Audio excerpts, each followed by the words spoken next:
Gudoomiyaha Waxbarashada Gobolka Togdheer Ibrahim Digaale qaar ka mid ah mas'uuliyiinta wasaaradda waxbarashada ee Gobolka Togdheer ayaa saaka soo kormeeray qaar ka mid ah dugsiyada magaalada Burco ee xarunta Gobolka Togdheer iyagoona u kuurgalayay sida ay imtixaanka u galayaan ardayda kala duwan ee dhigata iskuuladaasi iyo inay qaateen habraaci lagaga hortagay xanuunka safmarka ee COVID-19 iyagoona warbixin ka dhageystay maamulayaasha dugsiyada kala duwan ee magaalada Burco ee xarunta Gobolka Togdheer. waxaa noo socday imtixaankii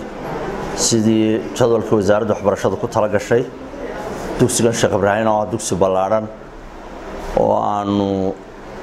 waqti dheer imtixaankiisu socon jiray haddana xaaladda jirta darteed waxaanu raacnay wareegtadii wasaaradda waxbarashada inaanu ku shaqeyno. marka horeba anagu waxaad moodaa in COVID-19 ka aan maartay marka horeba aan waafaqsanaynba iyadoo ay sidaa tahay iskuulku kun iyo xoogaa baa dhigta waxaan u kala saarnay laba shifti laba grade baan u kala saarnay labadii grade si 20 class oo hoolala ayaan u qaybinay one student one year ayaan u qaybinay in imtixaanka ku galaan sidii ballantu ahayd imtixaanka waxaanu bilownay sabtidii dhawey oo bisha ahayd 3 si markaa loo yareeyo loona ilaaliyo badbaadada iyo badqabka dhalinyarada ama ardayda waxaanu ka dhignay anagu laba shifti oo qolada waxay timaadaa maalin dhaaf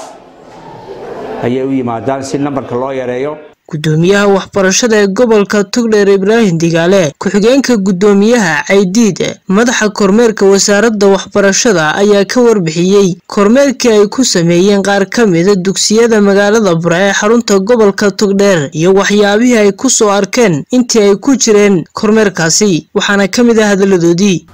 waxaan kormeer ku maraynay dugsiyada hoose dhexe sare magaalada Burco qaar ka mid ah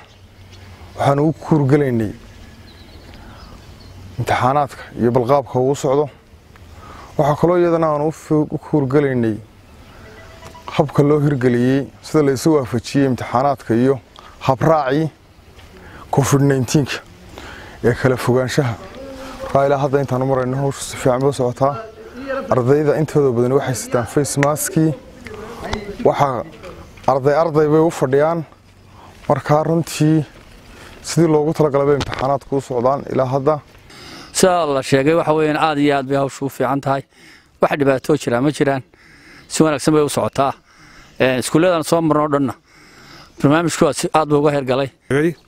waxa aan daba soconay oo kormeer saaka ku kala bixinaynay waqtigii imtixaanka iyadoo lagu jiro iskuulada gobolka Togdheer qaasan magaalada Burco.